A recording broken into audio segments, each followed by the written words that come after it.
The morning sun cut through the showroom glass at Anderson's John Deere, casting long shadows across 6 tractors that gleamed like monuments to American agriculture.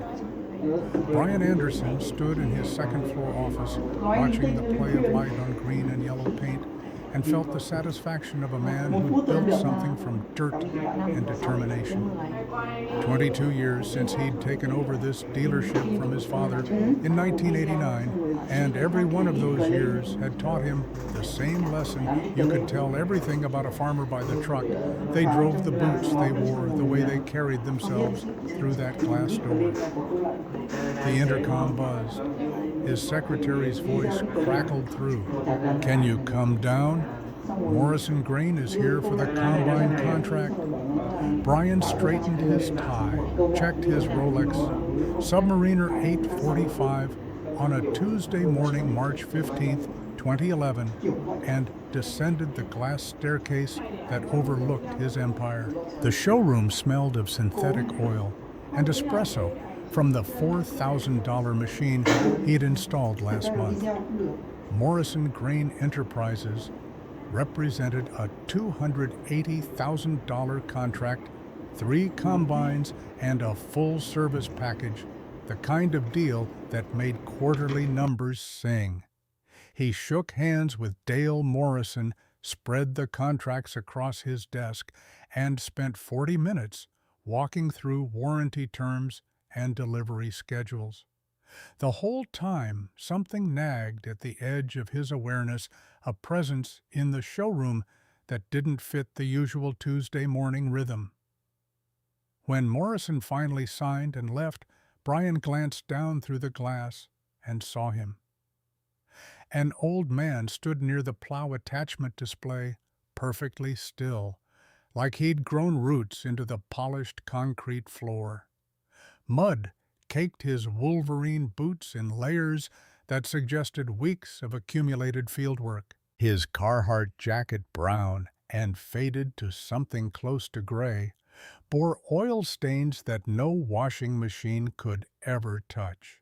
The John Deere cap on his head looked older than most of the saleswomen on the floor, its brim curved and sweat-stained, the logo barely visible under years of grime. Ryan Robinson approached the man, 24 years old and eager, in that way young salesmen get when they think they're being helpful but are really just being condescending. Brian couldn't hear the exchange, but he read Ryan's body language, the slight backward lean, the professional smile that didn't quite reach the eyes, the hand gesture toward the parts counter in back. The old man said something short. Ryan's smile faltered. He glanced toward Brian's office, hesitated, then headed for the stairs. "Mr. Anderson, there's a customer asking for you specifically." Brian descended slowly, taking his time, using the walk to assess. The man had to be 75, maybe older. His hands, visible now, as he turned, looked like weathered leather nails, permanently darkened, despite what was probably a morning scrubbing. No wedding ring, no watch, nothing that suggested wealth or status or even basic prosperity. "How can I help you today, Mr. Thompson?" "Kenneth Thompson. I want to buy 12 John Deere tractors today." The words hung in the air for 3 seconds before Brian's brain processed them. Then he laughed, not a polite chuckle designed to ease social tension, but a full-bodied laugh that came from the gut, the kind of laugh that said, "I can't believe I'm wasting my time with this." 2 other salesmen near the front entrance stopped their conversation. Ryan, still lingering by the stairs, exchanged glances with the parts manager. "I'm sorry, did you say 12 tractors?" Kenneth's face didn't change. No embarrassment, no anger, just the same weathered calm he'd shown since walking through the door. "That's correct. 12 tractors. I need them delivered within 2 weeks." Brian's laughter faded into something closer to pity mixed with annoyance. He'd seen this before: old farmers whose minds had started to slip, who came in with grand plans that bore no relationship to reality. Usually, they wanted to buy one piece of equipment they couldn't afford. This man wanted 12. "Sir, do you have any idea what 12 tractors cost? Even used machines we're looking at approximately $540,000 for the models I need. I have specifications." Brian blinked. The number was too accurate, too specific. This wasn't dementia. This was something else. "You have a list." Kenneth reached into his jacket's inner pocket, moving with the deliberate slowness of someone whose joints remembered 77 winters. He withdrew a piece of paper folded twice, creased along lines that suggested it had been opened and closed many times. He unfolded it carefully and placed it on the nearest desk, not Brian's office desk upstairs, just the customer service desk near the front, like he couldn't be bothered to ascend to the executive suite. Brian picked up the paper. The handwriting was precise, each letter formed with the kind of care that suggested education and attention to detail. 3. John Deere 4440 tractors, 1978 to 1982 models. 2 John Deere 4640 tractors, 1979 to 1983 models. 3 John Deere 4430 tractors, 1975 to 1979 models. 2 John Deere 4230 tractors, 1973 to 1977 models.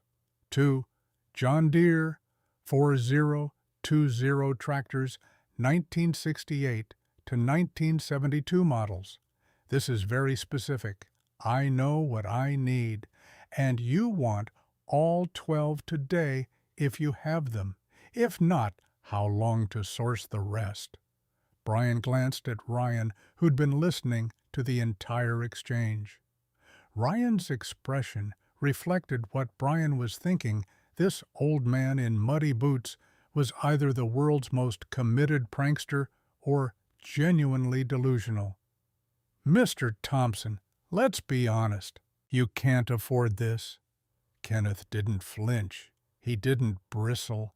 He simply maintained that same steady gaze, the kind of look that suggested he'd weathered worse storms than a condescending equipment dealer.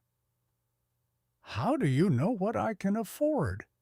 Brian gestured at Kenneth's appearance, a sweep of his hand that took in the boots, the jacket, the cap, the whole presentation of poverty. "Sir, I've been in this business 32 years. I know my customers. I know who has money and who doesn't. And with all due respect, you look like someone who'd have trouble financing a riding mower, much less $500,000 in tractors." The words came out harsher than Brian intended, but they contained a truth he'd learned over 3 decades: appearances mattered. The farmers who showed up in new F-350S and clean Wranglers were the ones who signed contracts. The farmers who looked like Kenneth Thompson were the ones who asked about used parts and payment plans they couldn't honor. "I'll need to check your inventory before we discuss financing." "There won't be any financing. I'll write you a check today." Brian's patience, already thin, approached its breaking point. This wasn't just a waste of time anymore. This was an old man who needed to be gently but firmly escorted to reality. "Mr. Thompson, I appreciate you coming in, but let's be realistic. Even if I had 4 tractors that match your specifications, which I might, that's over $160,000. You're not going to write a check for that amount today. Why don't we discuss what you actually need, and we can work out?" Kenneth reached into his jacket again, this time producing a checkbook. The checks were plain green, no decorative borders, no elaborate bank logo, just simple business checks that looked like they'd been issued sometime in the 1980s and never upgraded. He opened the checkbook on the desk, withdrew a Parker pen from his shirt pocket, the pen as old and worn as everything else about him, and looked up at Brian. "How much for the tractors you have in stock that match my list?" The question carried no challenge, no anger, just a straightforward request for information. Brian felt something shift in his chest, some small recognition that maybe, just maybe, he'd miscalculated. But the appearance still screamed poverty. The boots, the jacket, the truck visible through the window, a 1998 Ford F-150 with rust eating through the passenger door, all of it pointed to a man who lived on Social Security and whatever small farming income 300 acres might generate. "Fine, let me check inventory." Brian moved to the computer terminal behind the customer service desk, typed in the model numbers Kenneth had listed, and watched the results populate. 4 tractors matched the specifications. A 1984 440 with 2,800 hours listed at $38,500. A 1981 4440 with 3,100 hours listed at $41,200. A 1977 4430 with 4,200 hours fully serviced, last month, listed at $34,800.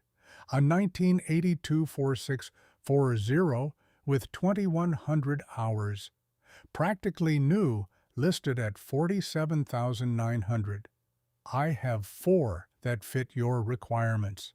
Total comes to $162,400. He said the number clearly enunciating each word, expecting Kenneth to flinch, to make excuses, to finally admit this whole exercise was fantasy. Instead, Kenneth positioned his checkbook, clicked his pen, and began writing. "Make it payable to Anderson's John Deere. You're serious, completely serious." The pen moved across the check with steady strokes. Kenneth's handwriting, even in this moment, remained precise and controlled. He finished, tore the check along the perforated line with a soft, ripping sound that seemed impossibly loud in the sudden quiet of the showroom, and placed it on the desk. Brian stared at the check. $162,400, written in that same careful hand, signed Kenneth Thompson, account at First National Bank of Marshalltown. Ryan had moved closer along with 2 other salesmen. All of them stared at the check like it was a prop from a magic show, something that would disappear if they looked away. "I need to verify this." "Of course." Brian picked up the phone, dialed First National, asked for the business accounts manager. Margaret Wright came on the line, her voice professionally pleasant. "Margaret, this is Brian Anderson at Anderson's John Deere. I have a check from Kenneth Thompson for $162,400. I need to verify funds." Kenneth Thompson. Yes. The pause lasted maybe 5 seconds, but those seconds stretched into something that felt geological. Brian heard Margaret typing, heard her breath catch slightly. "Mr. Thompson has $2,347,000 in his business checking account. The check will clear without issue. Is there anything else you need?" Brian's hand tightened on the receiver. His stomach did something strange, a combination of dropping and rising simultaneously. He looked at Kenneth, who stood with the same patient calm he'd shown since walking through the door, hands clasped in front of him, weight distributed evenly on boots that had probably cost $60 15 years ago. No, no, that's all. Thank you. He hung up, slowly, placed the phone back in its cradle with exaggerated care, and met Kenneth's eyes. Mr. Thompson, you have $2.3 million in your checking account. Kenneth's expression didn't change. No smile of triumph, no satisfaction at having proved the skeptics wrong, just that same weathered neutrality. Yes, how did you? Brian stopped himself. The question was unprofessional, invasive, none of his business. But the shock of it, the complete reversal of every assumption he'd made in the last 15 minutes, left him grasping for understanding. Kenneth's face shifted slightly, something that might have been amusement or might have been pity. You want to know how a man who looks like he can't afford a riding mower has $2.3 million liquid? I apologize for laughing. That was unprofessional of me. You should apologize to yourself, Brian. You almost lost a $540,000 sale because you judged a book by its cover. Want to know how many Brian Andersons I've met in 40 years? 17. Every single one made the same mistake. The words landed with surgical precision, each one finding its mark. Brian felt heat rise in his face. That particular shame that comes from being exposed in front of your employees, having your professional certainty stripped away by an old man in muddy boots. I'll take those 4 tractors today. Delivery to my farm by 5 p.m. And I need you to source the other 8 within 2 weeks. Can you do that? Brian's calculator was already running numbers automatically, a reflex after 32 years in sales. 8 more tractors, average price $45,000 each, total $360,000. Commission at his standard rate would be over $40,000. His profit margin on used equipment typically ran 25%. This single transaction would make his year. Yes, I can source them, but Mr. Thompson, those 8 tractors will cost another $3 to $350,000, and you're saying you'll pay cash for all 12. Cash for all 12. Brian reached for his desk, steadied himself against it, and recalculated. $540,000 total, 25% margin, $135,000 in profit from one customer in one transaction, the largest single deal he'd ever done. Why do you need 12 tractors? I don't need them. I'm buying them for other farmers. Brian must have misheard. The adrenaline of the moment, the shock of the bank verification, something had scrambled the words. You're what I'm buying tractors for young farmers who can't afford them, giving some away, selling others at cost with zero-interest financing. The statement made no sense. Brian understood every individual word, but the sentence they formed defied the logic of business, of human nature, of everything he thought he knew about money and motivation. You're giving away $500,000 in tractors approximately. Kenneth moved to one of the chairs near the customer service desk and sat down with the careful slowness of someone whose back had spent 77 years bending and lifting and carrying weight. He looked up at Brian, and something in his eyes suggested this was the moment he'd been waiting for since walking through the door. Let me tell you a story. It starts in 1934. Brian found himself sitting too pulled into orbit by something he couldn't name. Ryan and the other salesmen had backed away, sensing this was no longer about equipment or sales or normal Tuesday morning business. This was something else. I was born November 12, 1934, right here in Marshalltown. My father, Charles Thompson, farmed 320 acres south of town. He bought that land in 1928, right before everything collapsed. Borrowed heavy. When the Depression hit and grain prices dropped, he couldn't make payments. I was 5 years old when the bank foreclosed in 1939. Do you know what that looks like to a 5-year-old boy? Strangers walking through your house, putting price tags on your father's tools, your mother's furniture, everything. Kenneth's voice remained steady, factual, but something underneath the words suggested depths Brian wasn't sure he wanted to explore. The auction happened on a Saturday in April. Cold morning, maybe 40 degrees. 80 people showed up. Most of them weren't there to help. They were there to pick the bones. My father's John Deere Model A, the one he'd bought new in 1935 for $600, sold for $180. The buyer was a dealer from Des Moines. He laughed when he won the bid. Laughed. Brian felt something twist in his chest. My mother Shirley worked as a housemaid for 3 families in town after that. She raised me and my sister Linda on maybe $60 a week. I watched my father drink himself into silence. He died in 1947. Liver gave out. He was 46. Never farmed again after losing that land.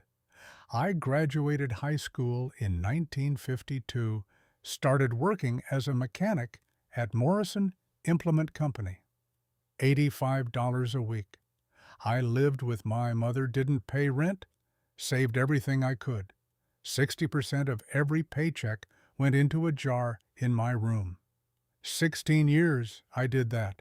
Also, fixed tractors on the side weekends and evenings, charged farmers $15 to $30 depending on the work.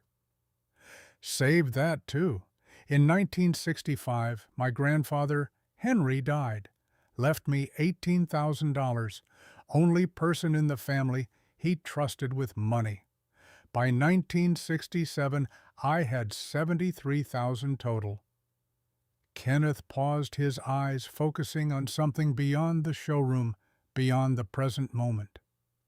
October 1967. I met Elizabeth Miller at a church potluck. She was 26, taught elementary school at Washington Elementary. Her father, Raymond, had been a farmer too. Lost his operation in 1959, 480 acres gone to foreclosure. Elizabeth grew up watching her father destroy himself with alcohol and regret. He died in 1963, liver failure, just like my father. Brian saw where this was going, saw the parallel paths converging. We got married June 1968. That same month, we bought 320 acres in Pleasant Valley Township. Purchase price $186,000. Put down $52,000, financed $126 at 7.2% for 25 years. Monthly payment was $910. Elizabeth and I had a plan. She made $420 a month teaching.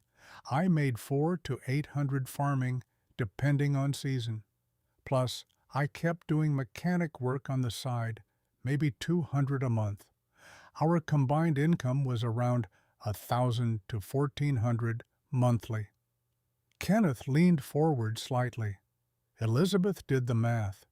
Minimum payment over 25 years meant we'd pay $176,000 in interest, almost as much as the land cost. So she said we pay $1,800 a month instead of $910. We own it free and clear in 10 years. We save every dollar of that interest. I said that means we'll have $120 to $500 left for everything else. Food, gas, clothes, everything. Elizabeth said, then we live on $120. I'll grow vegetables. You hunt. We make it work. Kenneth's hands resting on his knees looked like they'd been carved from oak. We lived in a 1964 mobile home for 3 years. No running water. The first year used a well outside. Elizabeth planted a 1-acre garden. I hunted deer, pheasant, rabbit. We ate wild game for 85% of our meat. Grocery bills ran $40 to $60 a month. We went out to eat once a month, spent $8 at the local diner. In 1970, Elizabeth got pregnant. Timothy was born May 15th, 7 pounds, 4 ounces. Healthy boy. We thought we'd finally have someone to pass the farm to. Something in Kenneth's voice changed, a subtle flattening that made the air in the showroom feel heavier. Timothy died August 18th, 3 months old, SIDS. Elizabeth found him in his crib that morning, not breathing. Brian felt his throat constrict. Ryan, still lingering nearby, looked away. They said it wasn't our fault, said it happened sometimes, no warning, no explanation, but it happened. Elizabeth couldn't have more children after that. Complications. We buried him in Pleasant Valley Cemetery. Small service, maybe 30 people. After the funeral, Elizabeth and I sat in that mobile home, and she said something I'll never forget. She said Timothy didn't get to farm this land, but someday someone's son will, and we'll make sure they have the chance Timothy never got. Kenneth looked directly at Brian. That was 1970, 41 years ago. That's when the foundation idea started, not after Elizabeth died. It started the day we buried our son. The showroom had gone completely silent. Even the radio playing country music in the service bay seemed to have quieted, or maybe Brian had just stopped hearing it. We kept paying $1,800 a month. Elizabeth went back to teaching after 3 months, needed the distraction. I farmed with one tractor, a 1959 Farmall I'd bought, used in 1968 for $2,400. Maintained it myself. No new equipment, no expansion, just saving. June 12, 1978. We made the last payment, $126,000 principal, $96,000 interest, $222,000 total over 10 years. Elizabeth and I celebrated with our mothers. Small dinner, nothing fancy, but we owned that land free and clear. Nobody could take it from us. After that, we started saving $900 to $1,200 a month. No debt, just accumulation. And I started watching what was happening around us. Interest rates climbing. 8% in 76, 10% in 78, 12% by 79. Grain prices dropping. Farmers who'd bought new equipment in 76 were getting squeezed. Elizabeth said to me, "Watch carefully. When rates hit 15%, farms with heavy debt will fail. That's when we act." She was right. March 1979. My neighbor Joseph Walker lost his farm. 480 acres his family had worked since 1920. Good farmer, good man, just got caught in debt. He'd borrowed heavy in 76 for new equipment. John Deere 430 tractor, $45,000 financed. John Deere 7700 combine, $68,000 financed. When rates jumped to 15.5%, he couldn't make payments. Kenneth's jaw tightened slightly. The bank foreclosed in February. Auction was March 17th. 80 people showed up. I was one of them. Brought $12,000 in cash, everything Elizabeth and I had saved since 78. Joseph stood by the barn during the auction. Didn't look at his equipment. Couldn't. His wife Helen stayed inside the house, refused to watch. The auctioneer started with the 430. Bank's minimum was $8,000. Joseph owed $19,400 on it, but they just wanted to recover something. The tractor was worth maybe $28,000 retail. I bid against a dealer from Des Moines, Frank Morrison, biggest vulture in Iowa. He was laughing the whole time, laughing, like this was entertainment instead of a man's life ending. Final bid was $11,200. I won it. After the auction, I walked up to Joseph. He was smoking a cigarette, hand shaking. I said, "Joseph, I bought your 4430. I'll maintain it well. And if you ever get back on your feet and need equipment, you come see me. No bank involved." Joseph looked at me with eyes that had given up on everything. He said, "I appreciate that, Kenneth, but I'm done. This farm broke me. I'm moving to Des Moines, going to work at the Firestone plant. Farming's over for me." Kenneth stood slowly from the chair joints protesting the movement. I drove that tractor home, and Elizabeth was waiting in the driveway. I told her what happened, told her about the 80 people watching, about Frank Morrison, laughing about Joseph's broken voice. Elizabeth said this isn't unique. This is a pattern, and patterns create opportunity. I said opportunity. For what she said to buy equipment at auctions and help young farmers who can't get financing. We buy low when banks foreclose. We sell at cost when good people need a chance. Kenneth met Brian's eyes. That was March 1979, 32 years ago.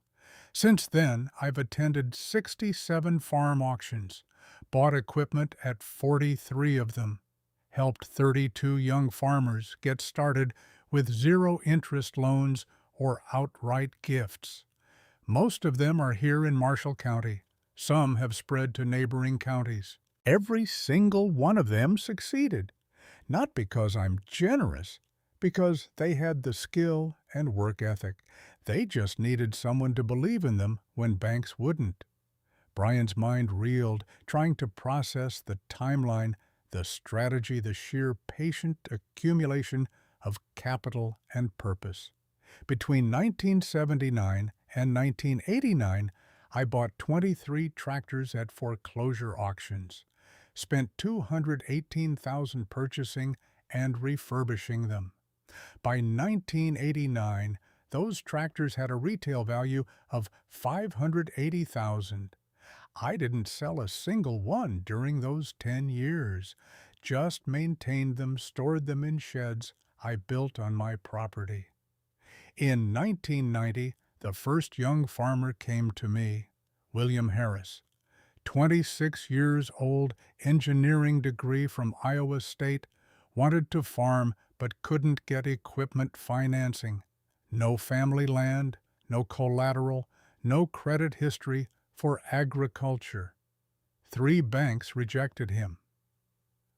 I sold William a 1976 4430 for $12,000. That was my exact cost. $8,400 purchase, $3,600 refurbish. 0 profit. Terms were $1,000 down, $200 a month, for 60 months 0 interest. If he missed 3 consecutive payments, I'd repossess. If he succeeded, he'd mentor 1 young farmer in the future. Kenneth's voice carried no pride, just stating facts the way someone might read a weather report. William paid it off in 1995, never missed a payment. Today, he owns 640 acres, net worth about $2.8 million. Since 2005, he's mentored 19 young farmers. 6 of them got equipment financing through conventional means because William co-signed their loans. Between 1990 and 2010, I helped 32 farmers get started. Some got tractors free. Most got them at cost with 0 interest. One of them, Daniel Clark, betrayed me in 1999.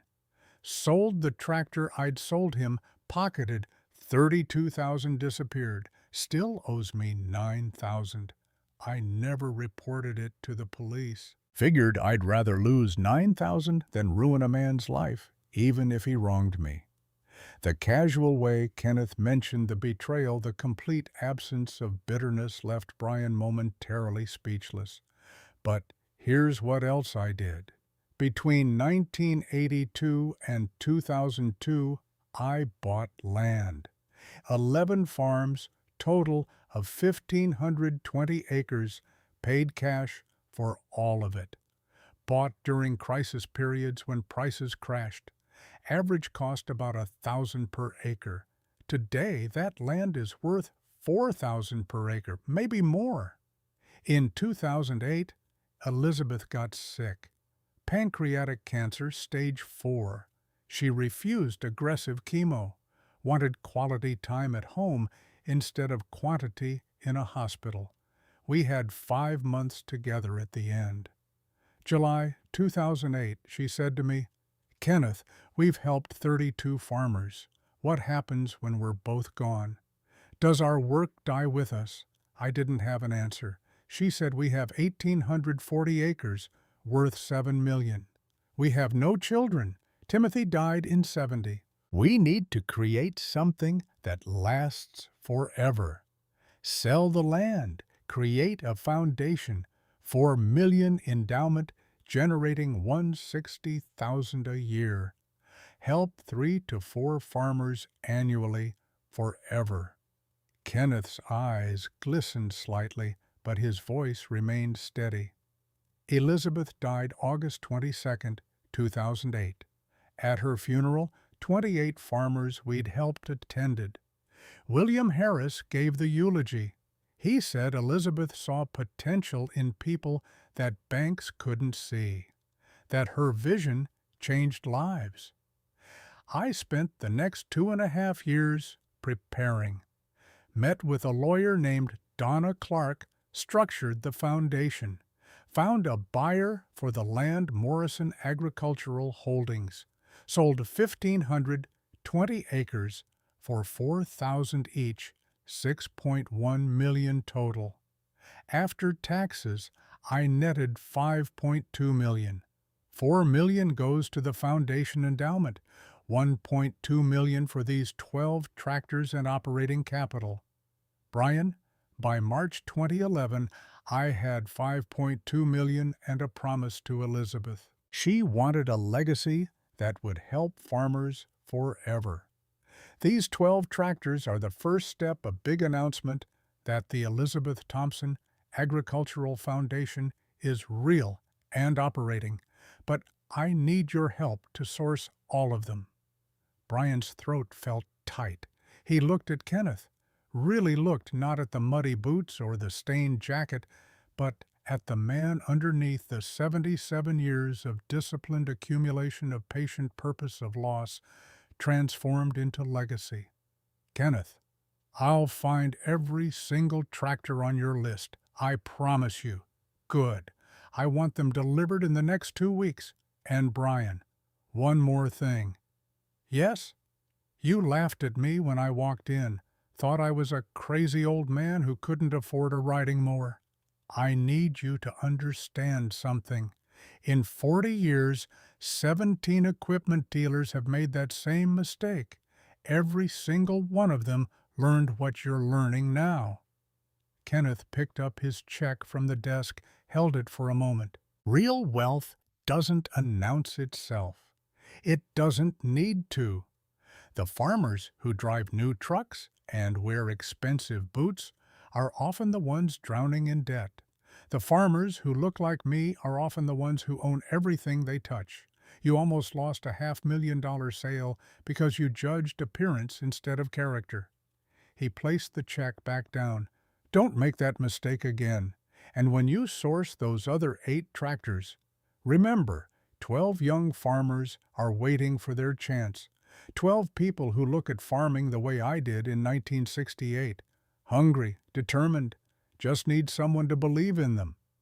Kenneth turned toward the door, moving with that same careful slowness. "Have those 4 tractors at my farm by 5 p.m. Pleasant Valley Township, 18 miles south. Anyone in town can tell you where to find Kenneth Thompson's place.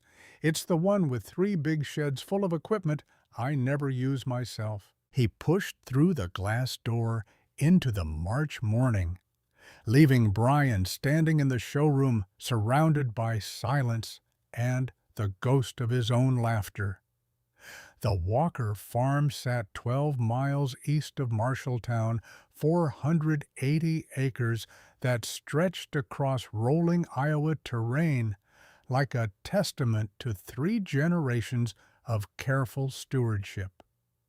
Kenneth and Elizabeth arrived at 8:30 on that March morning in 1979, the sun barely clearing the horizon, the air carrying that particular bite that comes when winter hasn't quite surrendered to spring. Their 1972 Chevrolet C10 pickup red paint, faded to something closer to rust, looked out of place among the newer vehicles already lining the gravel drive. Trucks belonging to dealers bore dealer plates and shine. Trucks belonging to neighboring farmers bore mud and resignation. Kenneth counted 83 people in Joseph Walker's yard by 9 o'clock, some stamping feet against cold concrete, others clustered in groups that suggested long familiarity. Elizabeth stayed close to Kenneth's side, notebook in hand, pen ready. She'd spent the previous week researching equipment values at the library, copying down auction results from farm publications, building a database of what constituted fair market price versus distress sale pricing. Joseph stood near the barn's east wall, shoulders hunched inside a canvas jacket too thin for the temperature. Smoke rose from his cigarette in thin ribbons that dispersed almost immediately. His eyes tracked across the crowd without settling on any face, like looking directly at the people who'd come to pick his bones clean would somehow make the whole thing more real than he could handle.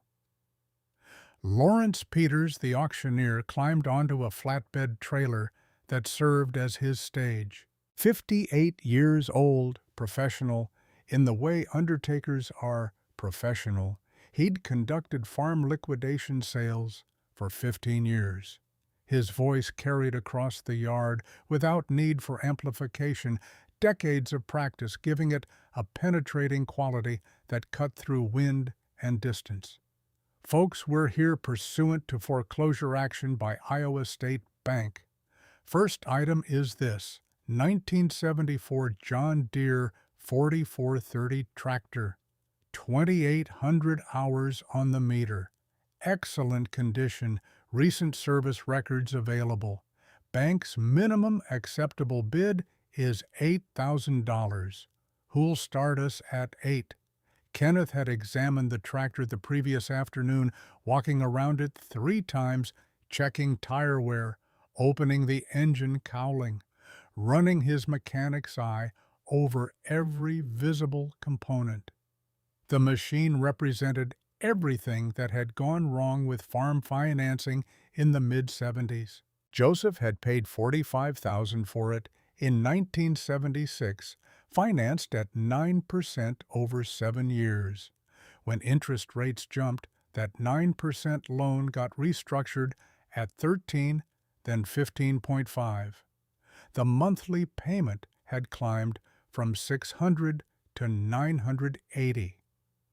On a farm grossing maybe $60,000 in a good year, that kind of debt service left no margin for drought or price drops or the 100 other variables that determined survival. $8,000 from the gentleman in the Morrison equipment jacket. Frank Morrison stood near the front, 60 pounds overweight, perpetually flushed face, suggesting either high blood pressure or excessive drinking, or both. He ran a dealership in Des Moines that specialized in acquiring distressed equipment and reselling it at full retail. Kenneth had encountered him at 4 previous auctions. Each time, Morrison had treated the proceedings like entertainment, making jokes about the seller's misfortune, laughing when he won bids at prices that represented financial catastrophe for the families losing everything. 8,500. Kenneth's voice came out steady, carrying just far enough to reach the auctioneer without shouting. Elizabeth's pen moved in her notebook, recording the bid. 9,000 from Schultz. Raymond Schultz farmed adjacent land to the Walker property. Kenneth knew him slightly enough to nod at church, not enough for real conversation. Schultz's presence suggested he wanted the equipment to expand his own operation. Probably figured buying his neighbor's assets at discount represented smart business rather than moral failure. 9,500. Kenneth again. Elizabeth's hand found his elbow squeezed once. They'd agreed on a ceiling of 12,000. Beyond that, the mathematics stopped making sense, even for someone committed to helping rather than profiting. 10,000 from Morrison. Frank Morrison grinned at Kenneth across the crowd, a gesture that combined challenge and contempt. Morrison knew he could outbid most individual farmers. His financing came from banks that understood equipment acquisition as business strategy rather than personal need. 10,500. Kenneth held Morrison's stare, refusing to look away first. Something in that exchange communicated more than the bid itself. Some fundamental disagreement about what money meant and what obligations came with having more of it than your neighbors. 11,000. Morrison's voice carried amusement now, like he'd decided this backward and forth added spice to an otherwise routine morning. 11,200. Kenneth's final bid. Elizabeth's grip on his elbow tightened fractionally, confirming they'd reached their limit. The envelope in Kenneth's jacket pocket contained 12,000 in cash, drawn from Marshalltown savings the previous day. 11,200 left, 800 for contingencies for unexpected needs, for the margin of safety that 40 years of poverty had taught him to maintain. 11,200 going once, 11,200 going twice, sold to the gentleman in the Carhartt jacket. Kenneth felt Elizabeth exhale beside him. They'd won the tractor paid half of what Joseph owed on it, a quarter of what it would retail for, in a dealer's lot. The mathematics of desperation and opportunity intersected at $11,200, and Kenneth now owned a piece of equipment he didn't strictly need for farming his own 320 acres. The auction continued. Combined sold for $42,000, won by a dealer from Cedar Rapids. Planter went for $8,000. Grain wagon for $1,200. Smaller implements scattered among farmers who saw bargains worth pursuing. The whole proceeding took 90 minutes, converting Joseph Walker's life work into cash amounts that wouldn't even cover what he owed the bank. Kenneth approached Joseph after the final gavel fell. Up close, the man looked like he'd aged a decade in 6 months. Skin-gray eyes hollowed the cigarette in his hand, shaking enough that ash fell onto his boots without him notice. "Joseph, Ray bought your 4430. Joseph's gaze shifted slowly, focusing on Kenneth like someone swimming up from deep water. "You got yourself one hell of a deal, Kenneth. That tractor's worth $28,000. I know. I'll maintain it well. And, Joseph, if you ever get back on your feet and need equipment, you come see me. No bank involved." Something flickered in Joseph's expression. Maybe gratitude, maybe just exhaustion, too deep for proper emotional response. "I appreciate that. But I'm done, Kenneth. This farm broke me. I'm moving to Des Moines, gonna work at the Firestone plant. Farming's over for me." Kenneth wanted to argue, to point out that farming itself hadn't failed Joseph, that the system of debt and interest and timing had failed him. But the man standing in front of him had already made whatever internal calculations survival required. Fighting to preserve his connection to land would have been cruelty disguised as encouragement. "You remember what I said. Equipment's there if you need it." Joseph nodded once, then turned back toward the barn, toward whatever remained of a life being dismantled by strangers with cash and the legal authority to take everything that mattered. Elizabeth drove the pickup home while Kenneth followed on the 443. Oh, the tractor's diesel engine settling into the steady rhythm that would become familiar over the next 40 years. The road south toward Pleasant Valley gave him time to think, to process what he'd witnessed, to understand that Joseph Walker's auction represented not an aberration, but a pattern that would repeat across Iowa farms for the next decade. At home, Elizabeth made coffee while Kenneth washed his hands at the kitchen sink. The mobile home they'd lived in from 1968 to 1971 still sat behind the small house they'd built, a reminder of those first years when every dollar had gone toward land payments. Elizabeth had converted it into storage for documents for the files she maintained, tracking grain prices and equipment values and the slow accumulation of capital that defined their existence. 80 people watched Joseph lose everything today. Elizabeth poured coffee into mugs they'd owned since their wedding, cheap ceramic that had survived 7 years through careful handling and low expectations. How many were there to help, Kenneth considered? Maybe 10. The rest were vultures or curiosity seekers. Frank Morrison was laughing during the bidding, laughing like foreclosure was comedy instead of tragedy. Elizabeth sat across from him at the table they'd bought used for $30 in 1969 Surface, scarred by years of meals and paperwork and the quiet conversations that shaped a marriage. This isn't unique. Joseph's the third farmer in Marshall County to lose everything in the last year. This is a pattern. Kenneth wrapped both hands around his mug, feeling the warmth seep into fingers that still carried March cold. Pattern means it'll keep happening. Interest rates aren't coming down. Grain prices aren't going up. Every farmer who borrowed heavy in the 70s is vulnerable. Elizabeth's eyes held calculations. Kenneth had learned to recognize the particular intensity that meant she was assembling strategy from observed data. We buy equipment at auctions, maintain it, then sell it to young farmers who can't get conventional financing. Sell at cost, zero interest. We create opportunities banks won't. The idea hung between them, not quite formed, but carrying weight nonetheless.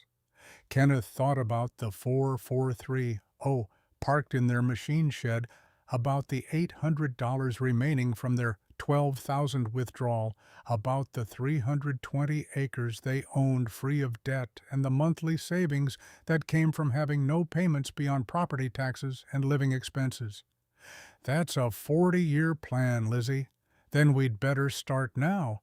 We're 44 and 43. Plenty of time. Kenneth met her gaze across the table, seeing in her expression the same determination that had gotten them through 10 years of aggressive debt payoff, through Timothy's death in 1970, through every hardship that came with choosing discipline over comfort. We do it right. Only buy equipment we can refurbish ourselves. Only help people with character and work ethic, not just anyone who asks. And we never, ever leverage. Cash only, always. Elizabeth smiled, reached across the table to cover his hand with hers. Cash only, always. The decade that followed proved Elizabeth's pattern recognition correct. Farm crisis deepened through the early 80s as interest rates peaked above 20% and grain prices collapsed. Foreclosures rippled across Iowa like dominoes, falling in slow motion, each auction feeding into the next, creating a market for distressed equipment that Kenneth entered with careful precision. Between 1979 and 1982, he attended 23 auctions, bought 9 tractors, spent $88,200. Each purchase followed the same methodology: inspect beforehand, research market values, set a maximum bid based on refurbishment cost plus expected selling price to future farmers. Never exceed that maximum, no matter how competitive the bidding became. Elizabeth maintained spreadsheets on graph paper, tracking every dollar spent, every hour invested in repairs, every fluctuation in used equipment markets that might affect their long-term strategy. The 3 Morton buildings Kenneth erected between 1982 and 1987 stood on the western edge of his property, 60 feet by 80 feet, each metal siding that would last decades with minimal maintenance. Inside those buildings, tractors accumulated like artifacts from some agricultural museum, except these weren't historical curiosities.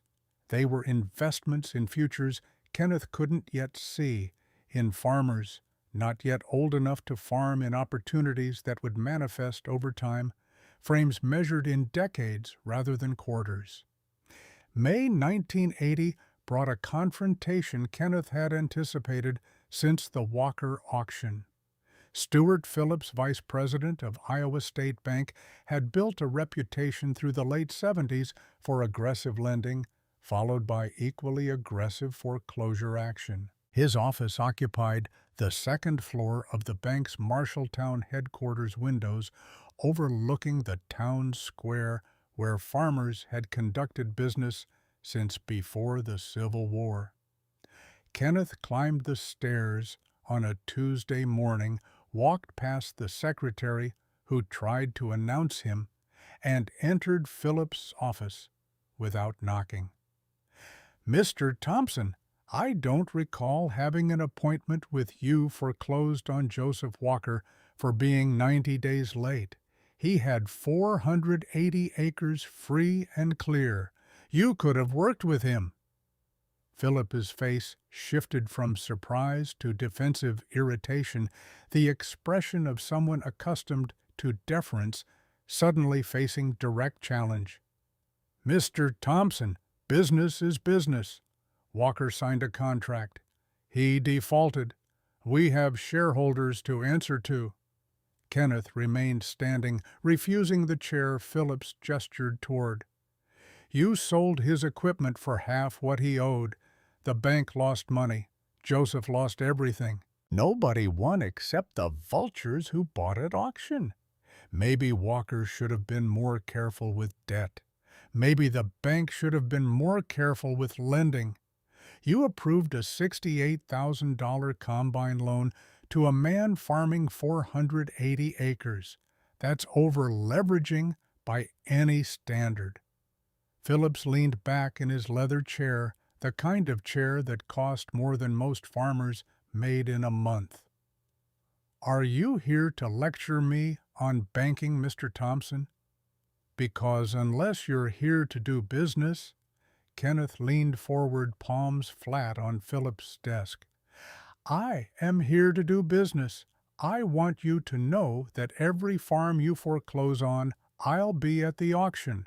I'll buy the equipment, and I'll make sure it goes to farmers you refuse to help. And when those farmers succeed, they'll remember who believed in them. It won't be Iowa State Bank." Phillips's expression hardened into something closer to contempt. "That's your prerogative, Mr. Thompson. Good luck competing with dealers who have actual capital. Kenneth straightened, moved toward the door. I don't need luck. I need patience. And, unlike you, I have plenty of both. The confrontation established boundaries and expectations. Over the next 5 years, Iowa State Bank foreclosed on 17 farms in Marshall County.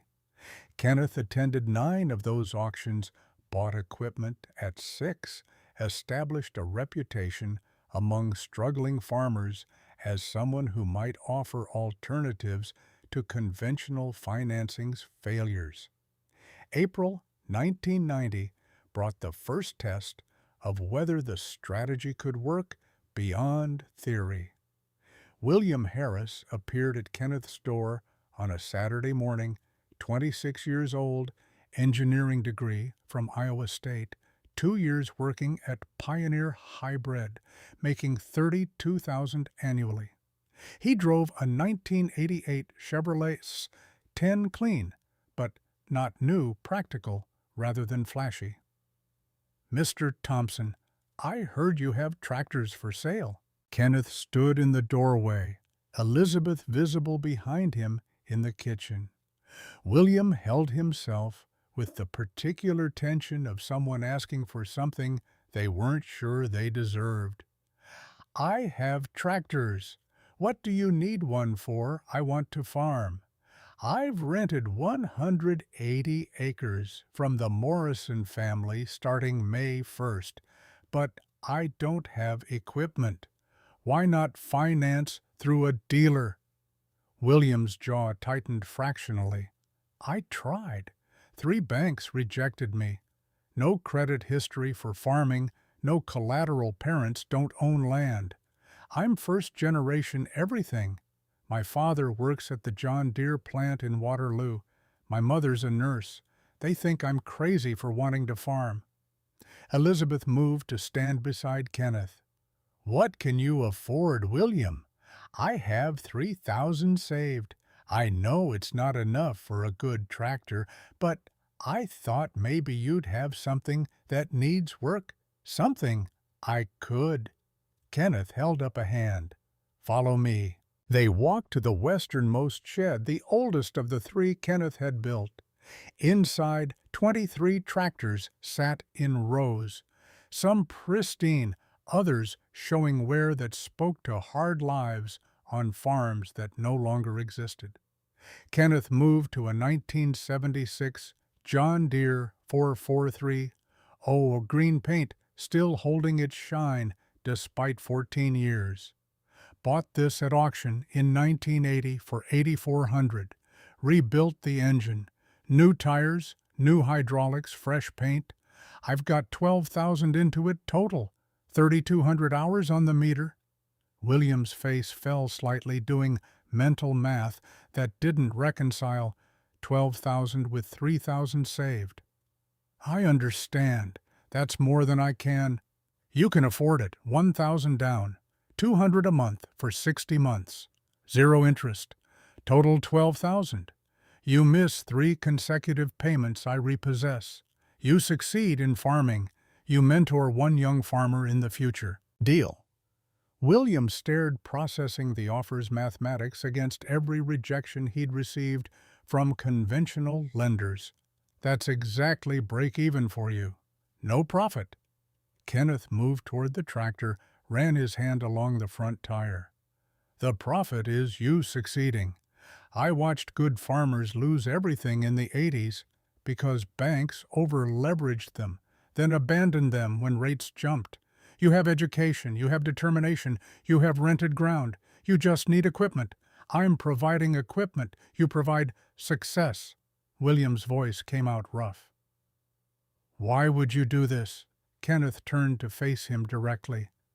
My son died in 1970, 3 months old. My wife and I decided if we couldn't pass this land to Timothy, we'd help young farmers who needed chances. You need a chance. I'm offering one. Take it or leave it, but decide now because I don't have time for uncertainty. William extended his hand. I'll take it, and I'll pay every dollar on time. The contract Elizabeth typed that afternoon on their 1984 IBM typewriter filled half-a-page language, simple enough that no lawyer would find billable hours in interpreting its terms. William signed Kenneth. Signed Elizabeth witnessed. The 443 left the shed on April 18, 1990, driven by a young man whose hands shook slightly on the steering wheel. Between 1990 and 1994, Kenneth helped 6 more farmers under similar terms. Each one came through word of mouth, through conversations at feed stores or church, or the quiet networks that existed among people who understood that conventional financing didn't serve everyone equally. Each one received equipment at cost-zero interest terms, flexible enough to survive bad years, but structured enough to ensure accountability. June 1994 brought Rebecca Young to Kenneth's door.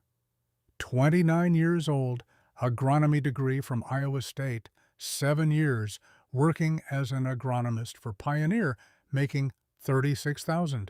Her father, Clarence, had lost 640 acres in the 1986 foreclosure wave. Rebecca grew up watching alcohol destroy whatever remained of her father after land destruction finished its work. Mr. Thompson, my father, lost our farm in '86. I watched the auction. I saw you there buying equipment. Kenneth remembered Clarence Young, remembered the man's hollow expression as strangers bid on machinery that represented 4 generations of family history. I remember your father, good farmer. Interest rates killed him. Rebecca's hands gripped the porch railing like she needed physical support. I want to farm. I've saved $8,000 over 7 years. I need a tractor. Elizabeth appeared in the doorway, recognition in her eyes that suggested she saw something familiar in Rebecca's combination of determination and inherited trauma. Why farming, Rebecca? You have a stable job, because if I don't farm, then my father failed for nothing. I want to prove the Young family can succeed in agriculture. The 1979 John Deere 4230 Kenneth had purchased in 1980 for $9,800, sat in the middle shed, refurbished in 1983 for $4,400 total investment, $14,200. Elizabeth had maintained detailed service records showing every oil change, every repair, every hour of labor Kenneth had invested over 14 years. $14,200, $2,000 down, $250 a month for 48 months. That's $12,000 total. The other $200 I'm forgiving because your father was my friend and I watched what losing that farm did to him. Rebecca's eyes filled, but her voice stayed controlled. I'll pay every dollar, I promise. The promise held through drought that struck Iowa in the summer of 1995 when yields dropped by 60% across the state, and Rebecca's 160 rented acres produced less than a third of projected revenue. September came without payment. October passed the same way. November's absence made 3 consecutive months, triggering the repossession clause in their contract. Kenneth called on December 1st, cold morning, with snow beginning to accumulate. Rebecca, you've missed 3 months. You doing okay? Her voice came through the phone line, carrying shame so thick he could almost feel its weight. Mr. Thompson, I'm so ashamed. I promised to pay, and the drought I lost almost everything this year. Kenneth cut her off gently. I'm not calling to pressure you. I'm calling to see if you need more time. Silence stretched for several seconds. "I'll catch up after next harvest. I promise. I just need take 6 months off payments. January through June, you pay nothing. We'll extend the contract. You catch up when you can. No penalties, no extra interest, because it's already zero anyway." "Why are you doing this?" Kenneth looked out his kitchen window at snow covering fields that would sit dormant until spring brought another chance at success. "Because quitting is easy. Fighting through drought is hard, and I bet on people who fight." Rebecca paid nothing for 6 months, then caught up in August 1996 after a harvest that yielded above average. She never missed another payment, completed the contract in July, 2006 years instead of 4, but finished nonetheless. By 2003, she owned 180 acres outright. By 2008, 360. Her success became legend among young women considering farming, proof that gender and inherited tragedy didn't determine outcome if someone believed enough to provide opportunity. But not everyone justified Kenneth's faith. Daniel Clark arrived in 1996 with a story that hit every right note. Grew up poor, wanted to farm, had rented 200 acres, needed just one piece of equipment to get started. 31 years old, charismatic, articulate, the kind of person who made belief feel easy. Kenneth sold him a 1982 John Deere 4440 worth $32,000 for $17,000 on terms, $2,000 down, $300 monthly for 50 months, zero interest. Clark paid reliably for 26 months. Then March 1999 arrived and payments stopped. Kenneth drove to the land Clark had been renting, empty. No equipment, no crops planted, no indication anyone had farmed there recently. The landlord confirmed Clark had moved to Nebraska in February, left no forwarding address, broke the rental contract without notice. Elizabeth made phone calls, patient and systematic, to equipment dealers across Nebraska. Peterson Equipment in Omaha had sold a 1982 John Deere 4440, matching the serial number, for $32,000 cash in February 1999. Clark had pocketed the money and vanished, still owing Kenneth $9,000. Elizabeth spread the documentation across their kitchen table, phone records and dealer invoices, and the original contract bearing Clark's signature. "We call the sheriff. This is theft. We have everything we need to prosecute." Kenneth sat across from her, coffee growing cold in the mug between his hands. He didn't speak for 10 minutes, just stared at the papers that documented betrayal. "No!" Elizabeth's expression hardened. "He stole from us. He betrayed your trust. You gave him a chance nobody else would give. And he—" Kenneth's voice came out quiet but absolute. "If I call the sheriff, Daniel goes to jail. His life is ruined. We lose $9,000. But Lizzie, we're financially fine. I'd rather lose $9,000 than ruin a man's life, even if he wronged me. What if he does this to someone else?" Kenneth met her eyes. "Then that's on his conscience, not mine. They never reported the theft." Kenneth absorbed the loss, added a clause to future contracts requiring equipment, stay in Iowa until fully paid, started requesting character references from church or employers or community members who could vouch for applicants. But he didn't stop helping people. Between 1999 and 2010-18, more farmers received equipment under his terms, and 17 of them succeeded. The land acquisitions that funded Kenneth's equipment strategy and would eventually endow the foundation followed patterns Elizabeth identified through obsessive tracking. She maintained a notebook of every land sale in Marshall County from 1975, forward recording prices per acre, noting whether sales occurred during crisis or prosperity, building a database that revealed when opportunities presented themselves. Crisis buying happened in three waves. 1982 through 1985 brought foreclosure-driven sales averaging $720 per acre, 40% below 1980 peak prices. Kenneth bought 5 farms totaling 800 acres for $624,000, every dollar paid cash.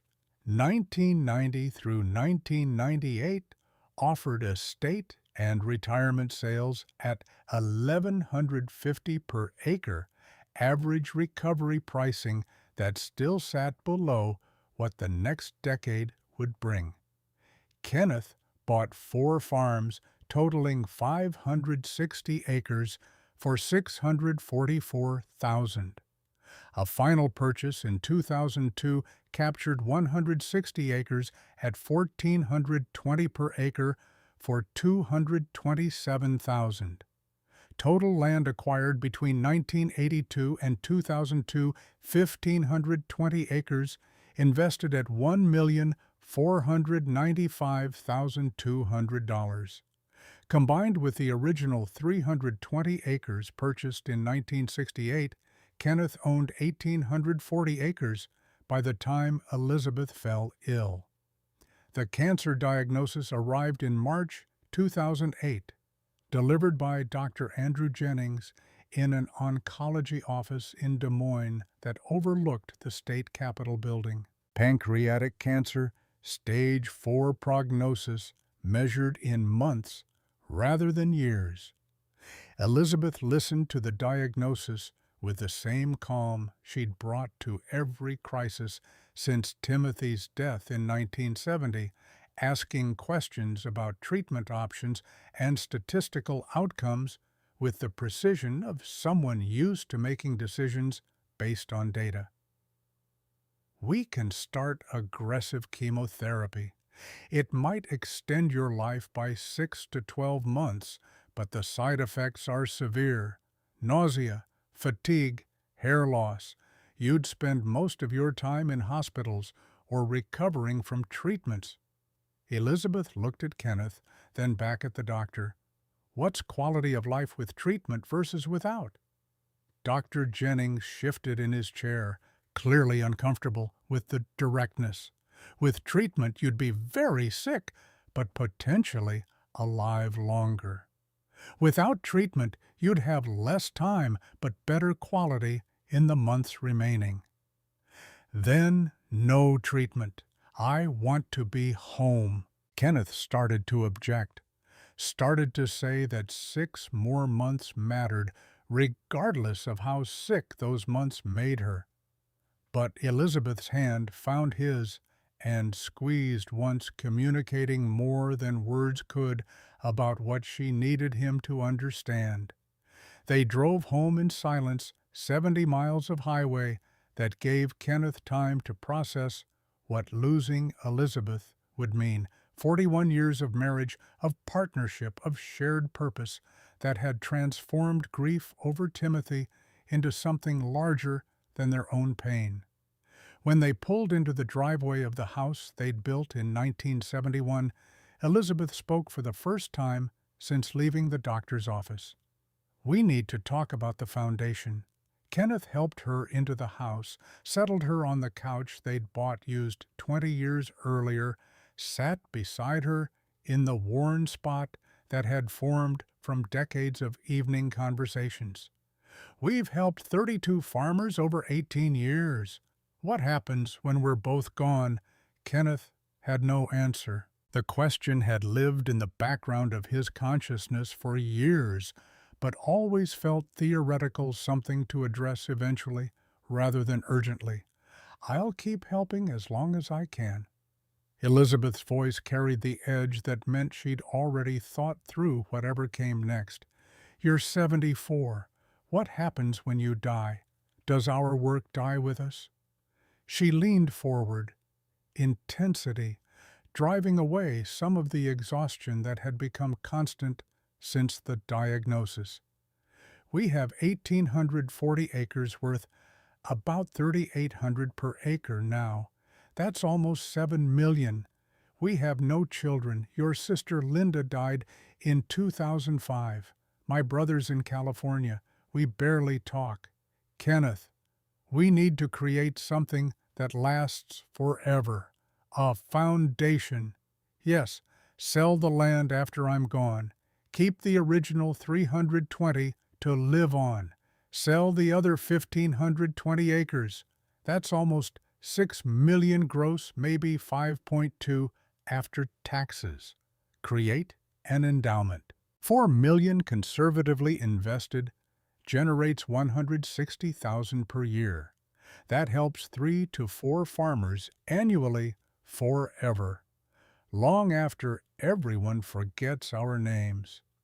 Kenneth felt something break open in his chest, some understanding that Elizabeth had been carrying this plan for longer than the diagnosis, maybe since Timothy died 38 years earlier. You've been thinking about legacy since we buried him. Elizabeth's eyes held tears, but her voice stayed steady. Since the day we buried him, I've thought about what his life should have meant. He didn't get to farm this land, but someday someone's son will, lots of someone's sons and daughters. And they'll never know Timothy existed, but he'll be the reason they got their chance. The months between March and August 2008 passed with the strange compression that comes when time becomes finite. Elizabeth stayed home, refused hospital visits except for pain management, spent her days reviewing the ledgers she'd maintained for 40 years.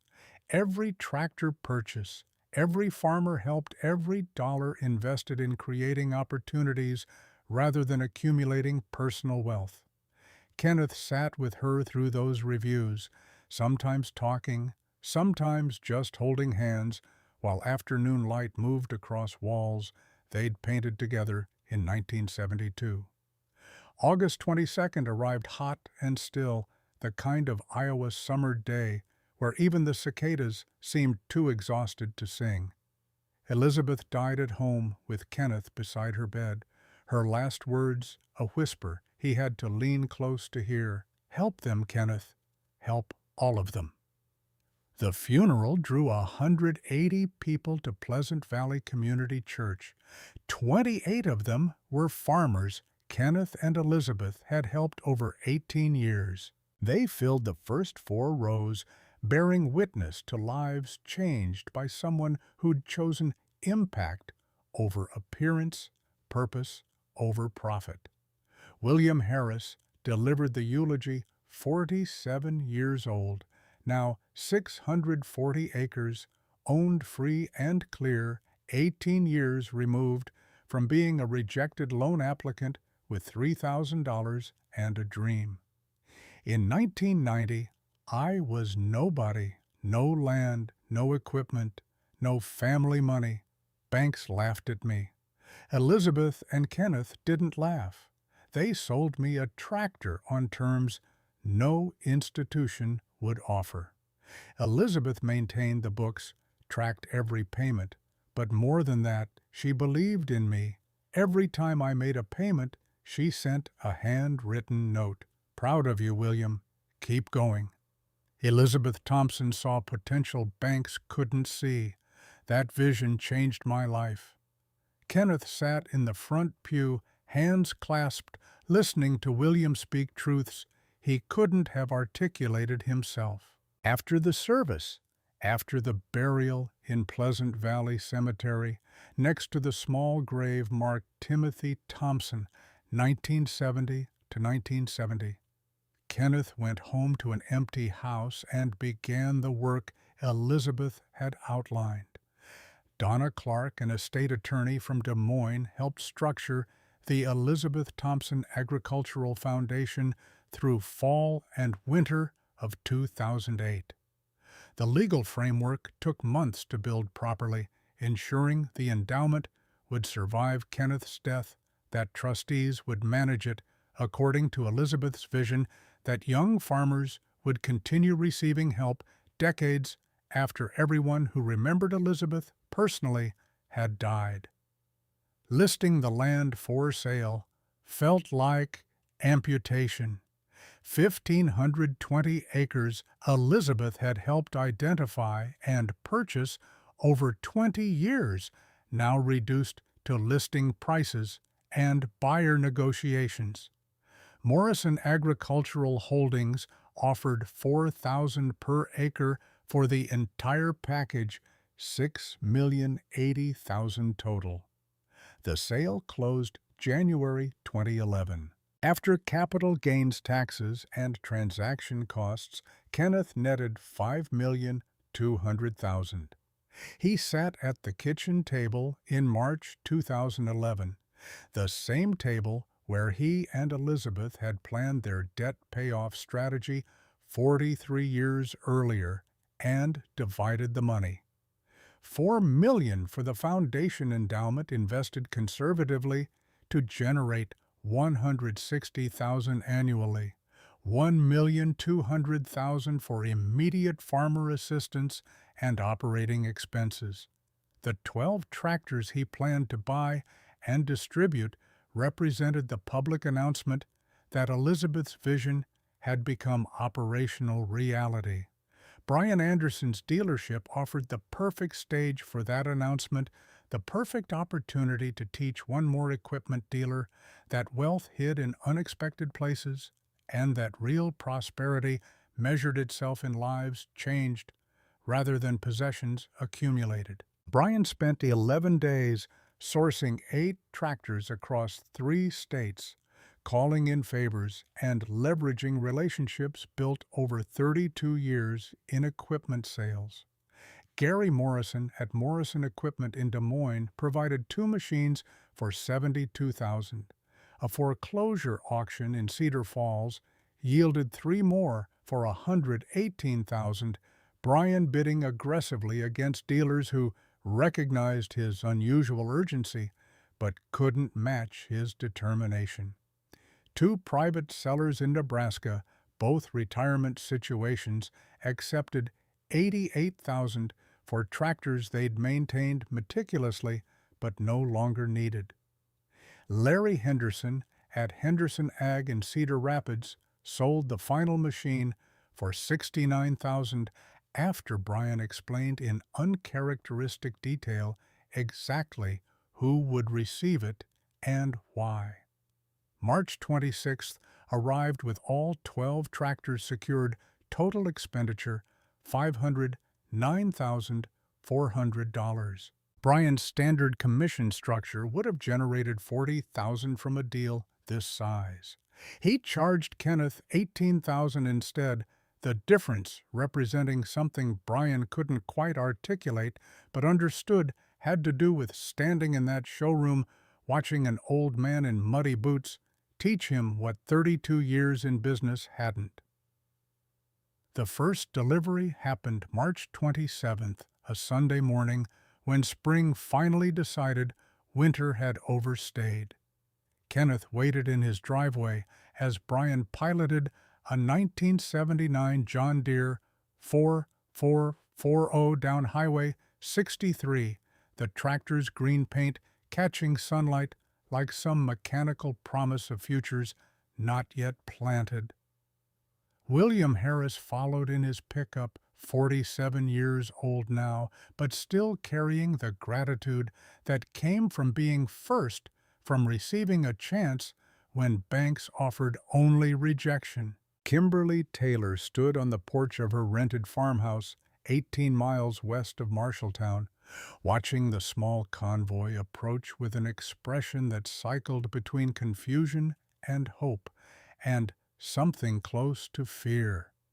29 years old, 8 years teaching elementary school at $42,000 annually.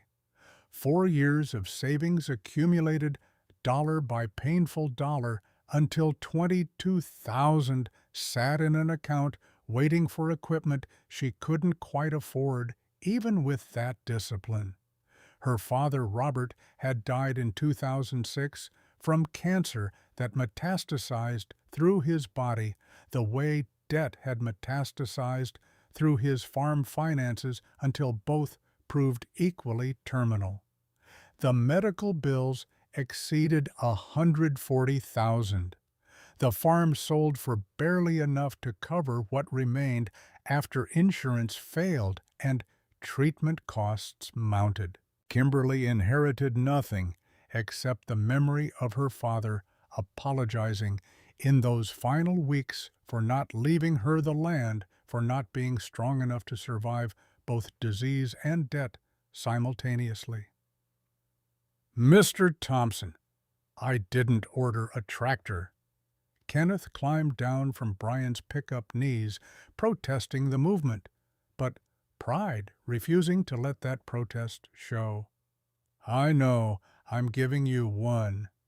The words hung in the March air while Kimberly's brain tried processing them into something that made sense against every financial reality she'd learned through 8 years of teaching and 4 years of saving and 29 years of watching farmers struggle. "I can't accept this. It's worth more than I make in a year." Kenneth moved toward her each step, measured each word chosen with the precision of someone who understood that generosity delivered wrong could feel like pity rather than investment.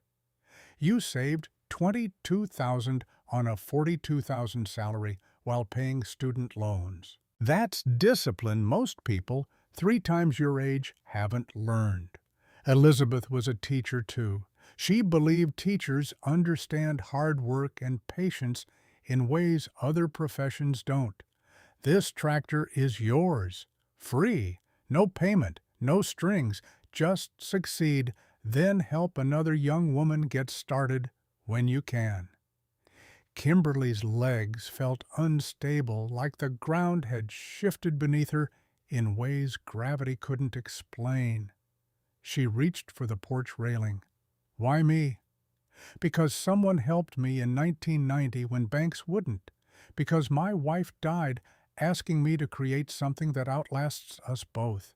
Because you represent exactly the kind of farmer this foundation exists to serve. Take the tractor, Kimberly. Farm your 140 acres. Prove your father's dream didn't die with him." The tears came then, breaking through whatever professional composure she'd maintained as an elementary school teacher responsible for keeping calm while 25 children watched. Kenneth let her cry, understanding that some gifts carried weight that required tears before acceptance became possible. The 4440 sat in her machine, shed by noon, and Kimberly sat at her kitchen table with documents outlining the Elizabeth Thompson Agricultural Foundation, reading about endowments and zero-interest loans and the dead 3-month-old boy whose absence had somehow transformed into presence across 41 years and 32 farmers, and now her.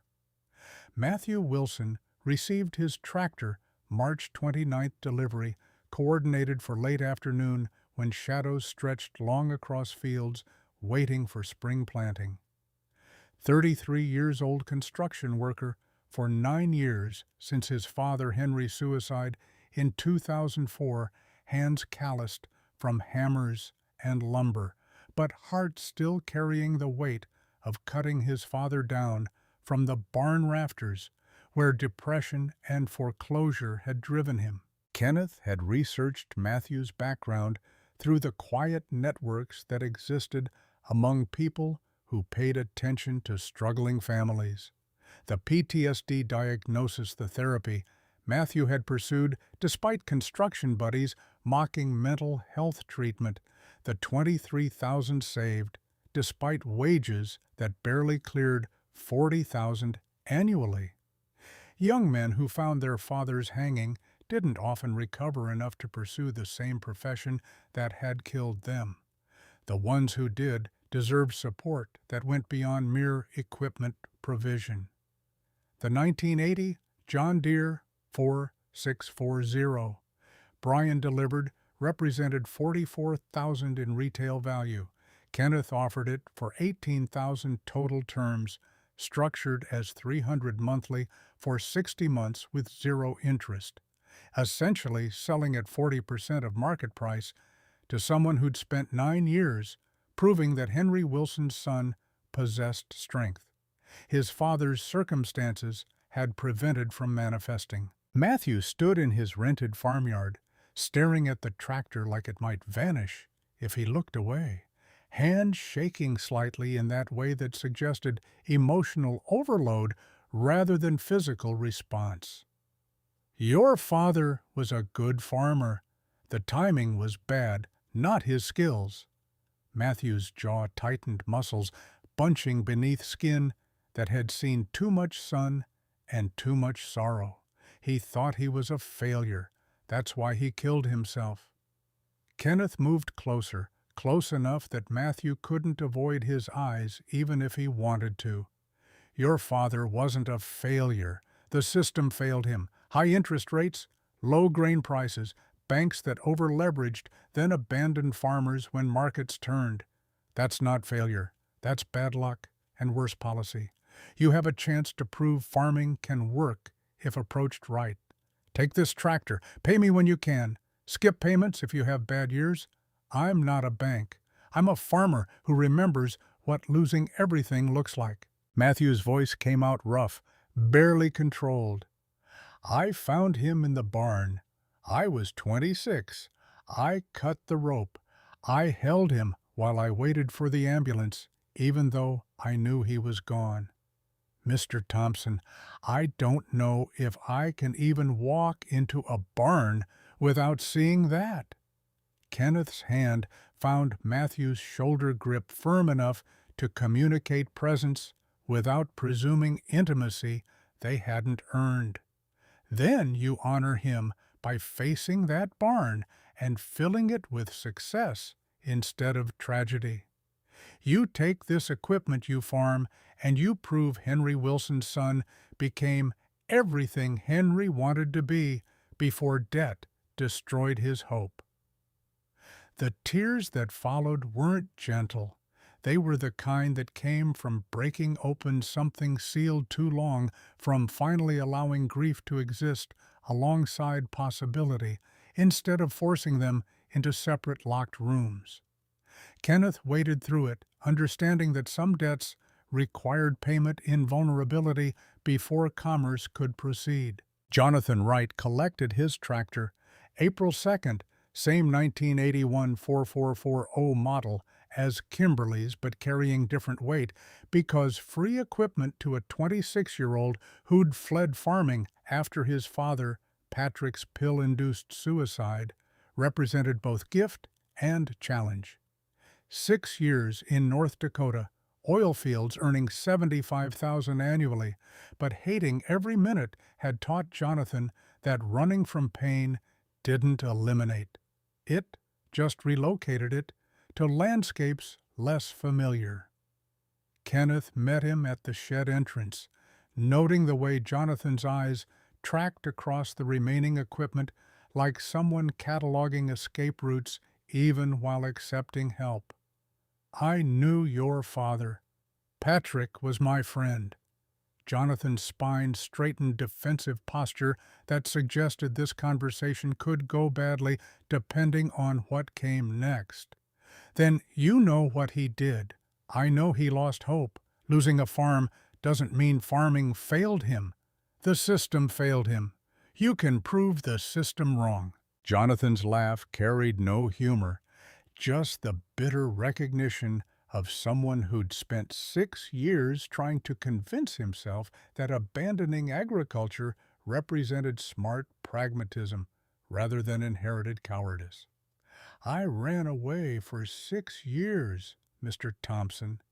Abandoned Iowa, abandoned farming, abandoned everything my father loved. I don't deserve help.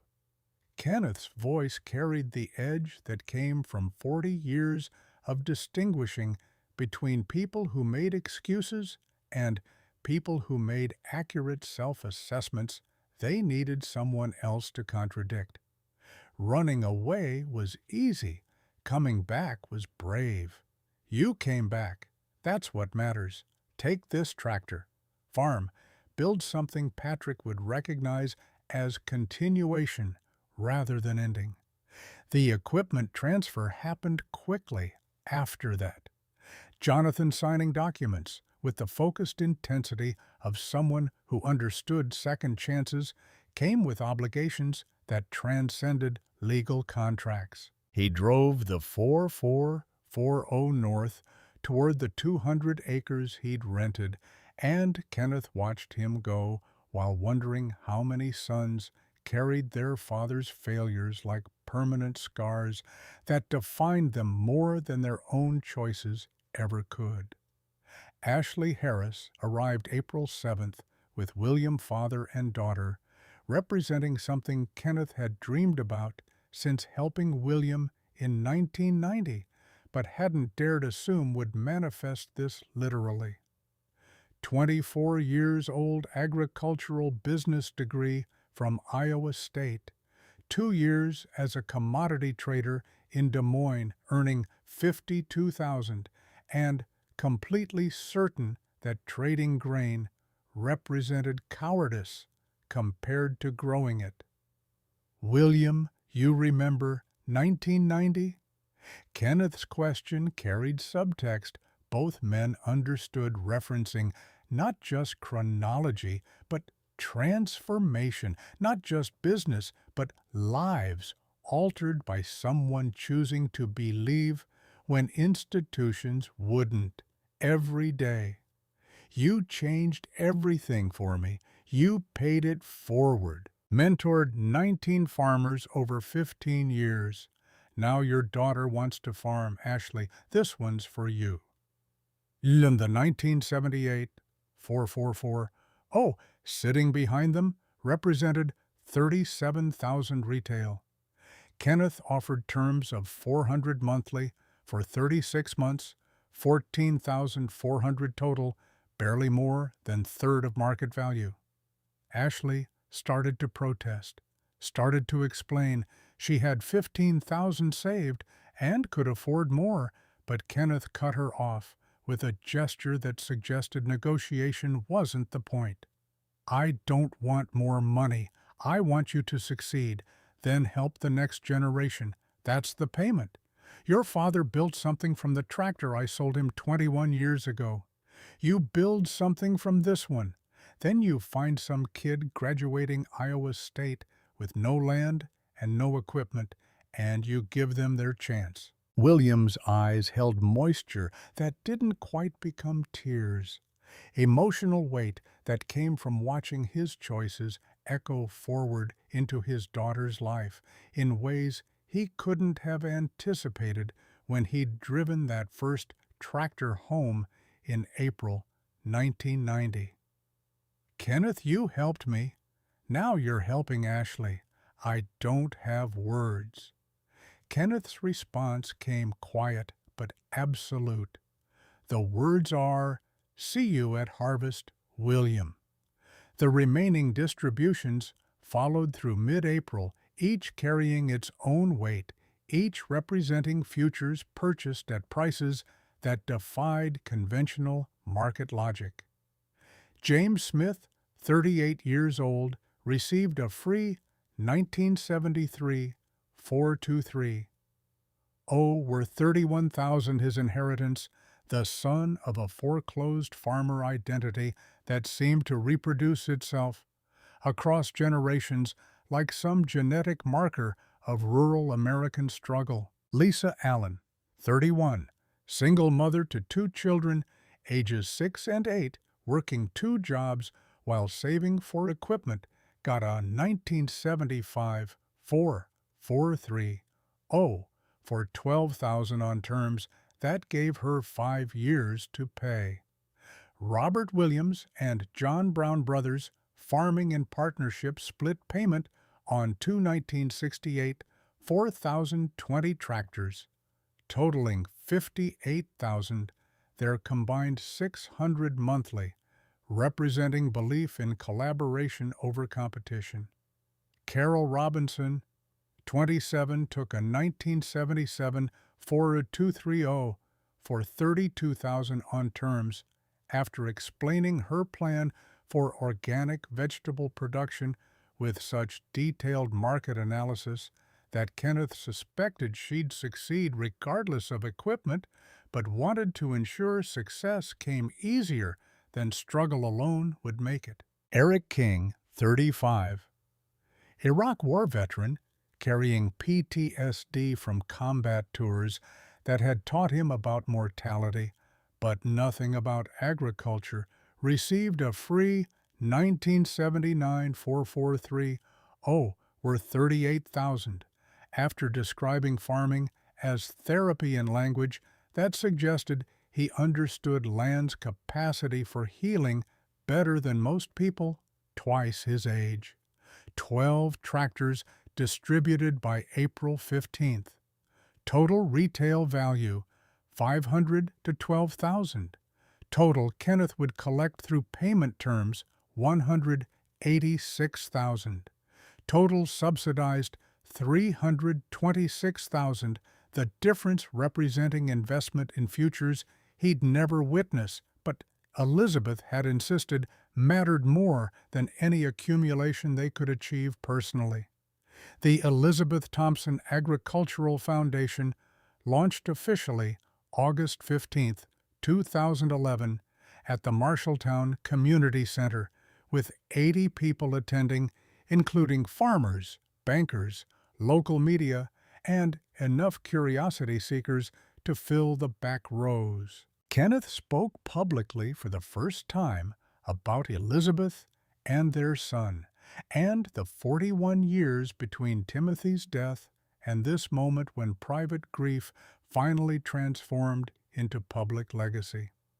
My wife Elizabeth died 3 years ago from cancer. Before she passed, she asked me what happens to our work when we're gone. We'd spent 21 years helping young farmers get equipment they couldn't otherwise afford. Elizabeth didn't want that work to end with us. His voice carried across the room without microphone assistance, 77 years of projecting across fields and sheds, giving it natural amplification. Today, I'm announcing the Elizabeth Thompson Agricultural Foundation.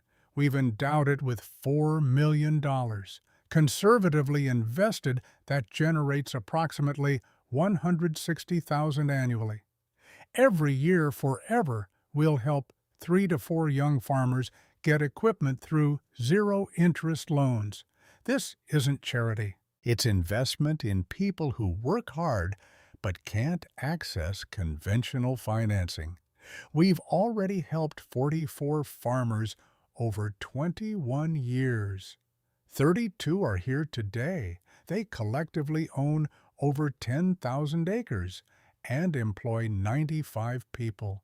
That's return on investment. Elizabeth believed farming's future depends on helping young people get started. This foundation is her legacy. It's also my promise that Timothy's life, short as it was, meant something beyond the grief it caused us.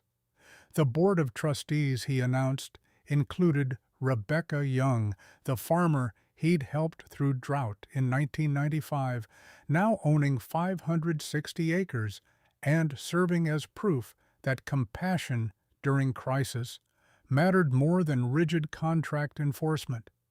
Donna Clark, the attorney who'd structured the foundation's legal framework, brought expertise in estate planning and nonprofit governance.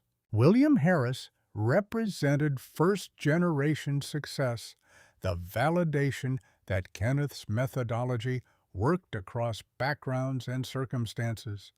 Margaret Wright, the banker who'd verified his checking account balance that March morning, added institutional credibility and connections to conventional financing that could complement rather than compete with the foundation's mission. The years between 2011 and 2017 passed, with Kenneth serving as advisor rather than trustee, interviewing applicants personally, but letting the board make final decisions, gradually transferring operational knowledge to people who'd outlive him. 35 additional farmers received help during those 6 years, each one vetted through processes Elizabeth had designed, each one required to provide character references and farming plans and commitments to mentor future generations. Kenneth continued living in the house, built in 1971, driving the 1998 F-150 that accumulated miles like some mechanical testament to the difference between transportation and status symbol. He farmed the original 320 acres with equipment old enough that Ryan Robinson at Brian's dealership occasionally asked if Kenneth wanted to upgrade, never understanding that the question itself revealed everything wrong with equipment sales culture's assumption that newer always meant better. June 2017 brought a mild stroke that left Kenneth's left side weakened for 3 days before strength returned enough that he could pretend nothing fundamental had changed. He didn't tell anyone except William, didn't seek medical attention beyond the family practice doctor who'd known him 40 years, and understood that some patients refused hospitalization on principle rather than stubbornness. March 2018 delivered a diagnosis more serious than stroke's temporary warning: congestive heart failure, the kind that accumulated fluid in places fluid shouldn't collect, that made breathing feel like work rather than automatic function. Dr. Stephen Mitchell, the cardiologist in Des Moines, who delivered the news, offered medications and lifestyle modifications and the statistical reality that Kenneth had maybe 2 years with treatment, less without. Kenneth took the medications but refused suggestions about assisted living or selling the farm or any of the other accommodations people made when dying became more certain than living. He'd watched Elizabeth face death with dignity that didn't require pretending circumstances weren't what they were. He intended the same approach, continuing to interview foundation applicants by phone when driving became unreliable, maintaining presence in decisions even as his body announced its approaching departure. January 12, 2019 arrived cold enough that getting out of bed required negotiations between determination and physical reality, that determination increasingly lost. William found him that afternoon unconscious in the kitchen where he'd apparently tried making coffee before his heart decided cooperation had limits. The ambulance ride to Marshalltown Medical Center, the 3 days of declining consciousness, the final shutdown of systems that had run for 85 years. All of it happened with the kind of medical efficiency that made dying feel like administrative process rather than existential event. Kenneth Thompson died January 17, 2019, at 3:14 in the afternoon, surrounded by William Harris, Rebecca Young, and Brian Anderson, 3 people whose lives he'd altered through belief deployed at moments when conventional wisdom suggested skepticism served survival better than trust. The funeral happened January 22nd at Pleasant Valley Community Church, the building where Kenneth and Elizabeth had married in June 1968, where they'd buried Timothy in August 1970, where Elizabeth's service had drawn 180 people in 2008. 312 people filled the church beyond capacity that Tuesday morning overflow crowd, standing in the vestibule, and spilling onto the front steps despite temperatures hovering near 20 degrees. 84 of those 312 were farmers Kenneth had helped directly between 1990 and 2018. 47 were family members of those farmers' spouses and children whose lives had changed because someone gave their husband or father or mother a chance banks wouldn't. 28 were farmers helped by the farmers Kenneth helped second-generation recipients of a methodology that replicated itself through gratitude and example. The rest represented community members, church congregation, business associates, and people who'd heard stories about the man in muddy boots who'd built an agricultural empire while looking like someone who could barely afford groceries. Kimberly Taylor spoke first, 37 years old, now 8 years removed from that March morning when a tractor appeared in her driveway like some mechanical miracle. In 2011, Kenneth gave me a tractor worth $40,000, more than my annual salary as a teacher, but he gave me something more valuable than equipment. He gave me belief that I could farm. That belief became 380 acres I now own free and clear. Kenneth didn't just give me a tractor. He gave me a future. And because he believed in me, I've helped 8 other women find their futures too. Her voice carried across a church so quiet that breathing felt loud. 312 people holding collective silence that honored both the dead and the living he'd impacted. People talk about wealth like it's measured in dollars or acres or equipment. Kenneth taught me that wealth is measured in lives changed. He died looking poor, muddy boots, old truck, modest house, but he was the richest man I ever met because he invested in futures he'd never see. That's wealth, real wealth. Matthew Wilson followed 41 years old, 15 years past the day he'd cut his father down from barn rafters, 10 years into farming that had transformed trauma into production. My father took his own life after losing our farm. I thought farming was cursed for our family. Kenneth showed me that farming didn't fail my father, the system failed him.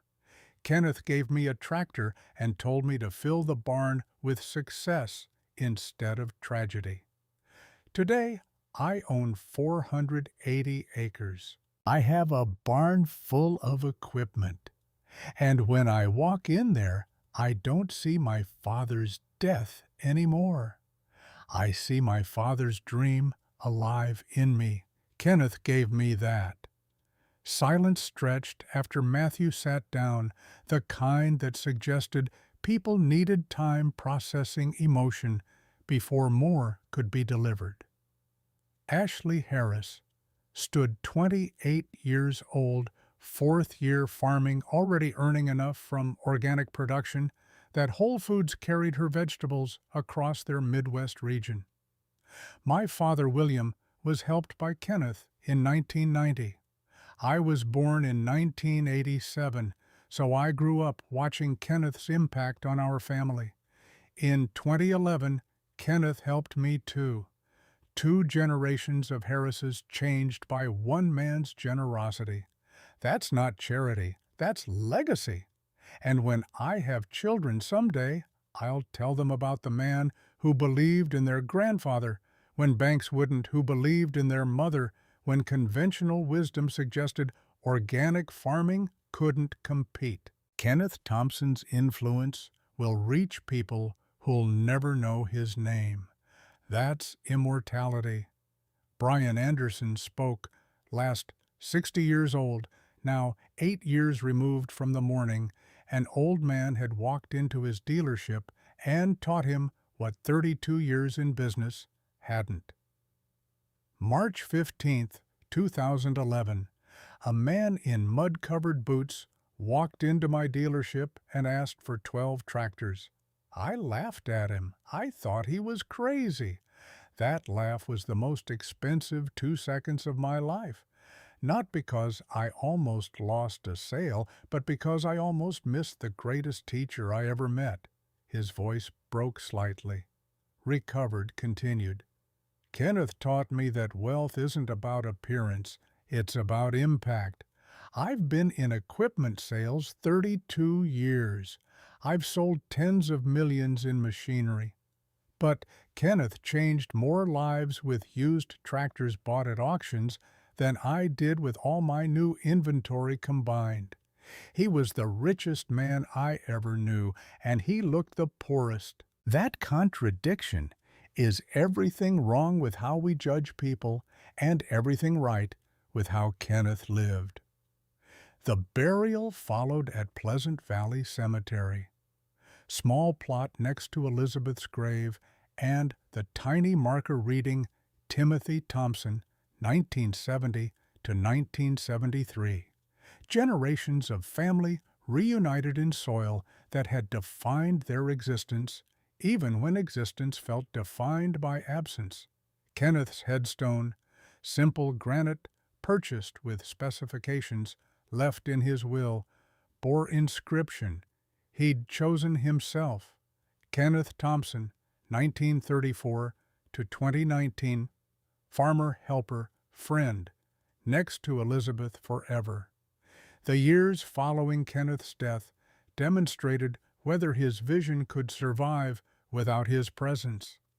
The Elizabeth Thompson Agricultural Foundation continued operations under board governance that expanded to include Kimberly Taylor in 2020. Her perspective as recent recipient, providing insight into what current applicants needed versus what older board members assumed they needed. The endowment grew from $4 million in 2011 to $6.2 million by 2024 conservative investment strategy, generating returns that exceeded projections while maintaining capital sufficient for perpetual operation. Between 2011 and 2024, the foundation helped 47 farmers, total average assistance, $38,000 per farmer total, deployed $1,786,000. Success rate held at 93.6%, 44 of 47 still farming actively. The 3 failures resulting from health issues and family emergencies rather than lack of capability or effort. The collective impact of those 47 farmers exceeded anything Kenneth could have projected. Combined land ownership reached 8,400 acres worth approximately $33 million at 2024 prices. Combined annual revenue topped $27 million. Jobs created through their operations numbered 140, everything from seasonal harvest labor to full-time equipment operators to agronomists hired to manage increasingly sophisticated precision agriculture systems. Next-generation farmers trained through mentorship programs, those 47 established, totaled 89 young people who received knowledge transfer that couldn't be purchased, regardless of capital available. Brian Anderson's transformation following Kenneth's death represented perhaps the most unexpected legacy outcome. He retired from dealership ownership in 2019, selling Anderson's John Deere for $4.2 million to a regional chain that immediately rebranded and restructured. From that sale, Brian donated $1 million to the Elizabeth Thompson Agricultural Foundation, the largest single contribution in its history endowment boost that accelerated the growth Kenneth's conservative investment strategy had initiated. Retirement didn't mean withdrawal. Brian volunteered full-time, starting 2019 leveraging dealer networks across 3 states to source equipment at cost for foundation recipients, personally delivering 42 tractors between 2019 and 2024 to farms scattered across Iowa and neighboring states. Each delivery carried conversations about Kenneth about the morning in March 2011, when assumptions died and education began about the difference between wealth that announces itself and wealth that transforms others. I spent 32 years judging people by their trucks, their boots, their bank accounts. Kenneth taught me in 15 minutes that I knew nothing about wealth. Real wealth is invisible. It's measured in lives changed, not logos displayed.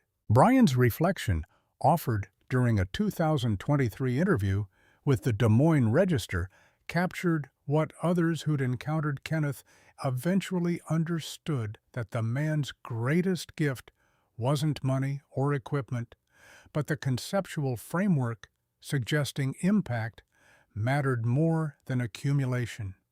That legacy, measured in generations, outlasted any personal consumption. That looking poor while being rich represented conscious choice rather than forced circumstance. The mathematics of invisible wealth, traced across 47 farmers, directly helped 89 next-generation recipients of their mentorship. 140 jobs created 8,400 acres under cultivation that might otherwise have remained fallow or been absorbed into corporate agricultural operations that valued efficiency over community, demonstrated returns on investment that no conventional metric could capture adequately. Kenneth had deployed $5.2 million in ways that generated $33 million in asset value, $27 million in annual economic activity and influence that would ripple forward through time frames measured in lifetimes rather than fiscal quarters. The 12 tractors he'd bought that March morning in 2011 had scattered across Iowa like seeds planted in human soil, each one growing futures. Kenneth never witnessed, but Elizabeth had insisted mattered more than anything they could build for themselves. Kimberly Taylor's 380 acres, Matthew Wilson's 480, Jonathan Wright's 320, Ashley Harris's organic operation generating $1.4 million annually. Lisa Allen's 320 acres, farmed while raising 2 children who'd graduated high school and were considering agricultural careers themselves. The collective acreage those 12 recipients controlled exceeded 3,400 acres, worth $16 million at current valuations, all of it traceable to an old man's decision to distribute $500,000 in equipment to strangers who needed chances more than he needed additional zeros in accounts already holding more than any individual required. The story resisted simple moral reduction.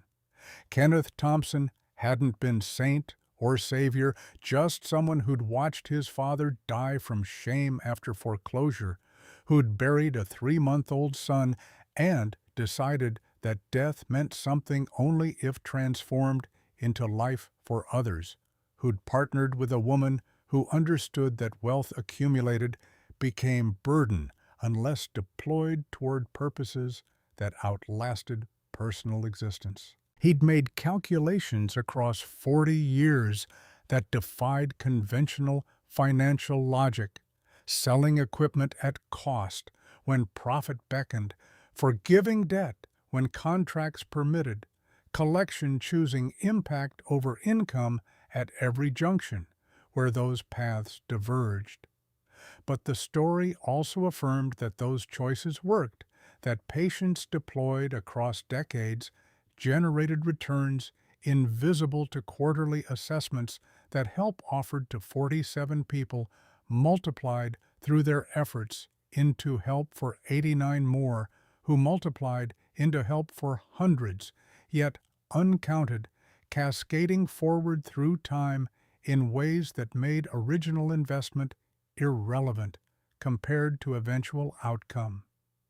312 people attended Kenneth's funeral number that represented lives touched directly and indirectly by someone who'd looked like he couldn't afford decent boots, but who'd understood that appearance communicated nothing about capacity for impact. Those 312 represented verification that the methodology worked, that zero-interest loans to carefully vetted applicants generated success rates. Conventional lenders couldn't approach that character.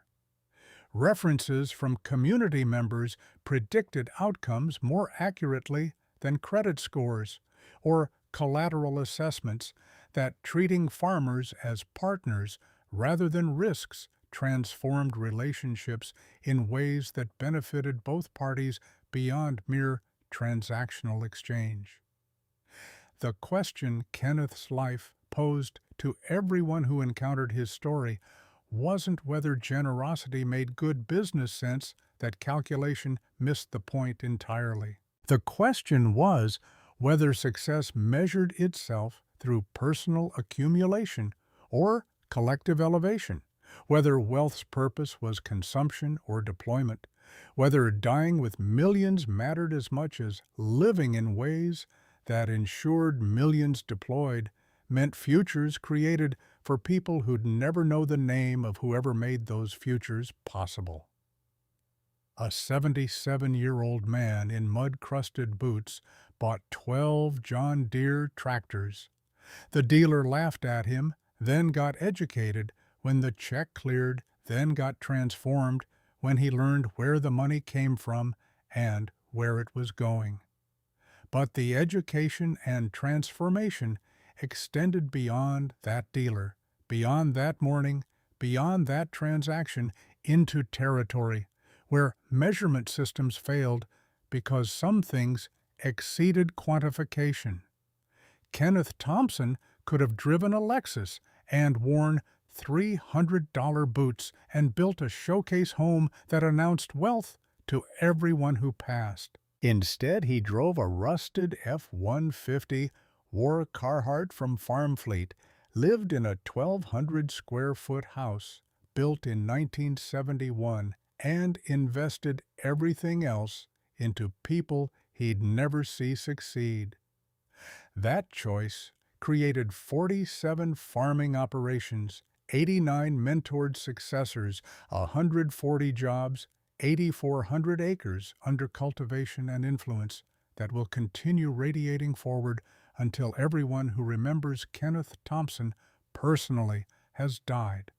But the foundation bearing Elizabeth's name continues helping farmers into decades none of them will witness, because when you're truly wealthy, you don't need anyone to know. But the 312 people at his funeral knew. The 47 farmers whose lives he changed knew. The 89 people those farmers mentored knew. And now perhaps understanding extends beyond those circles into recognition that wealth hides in unexpected places, that the person dismissed today might hold wisdom sought tomorrow, that appearances communicate almost nothing about what matters, and that impact outlasts accumulation every time those metrics compete for priority.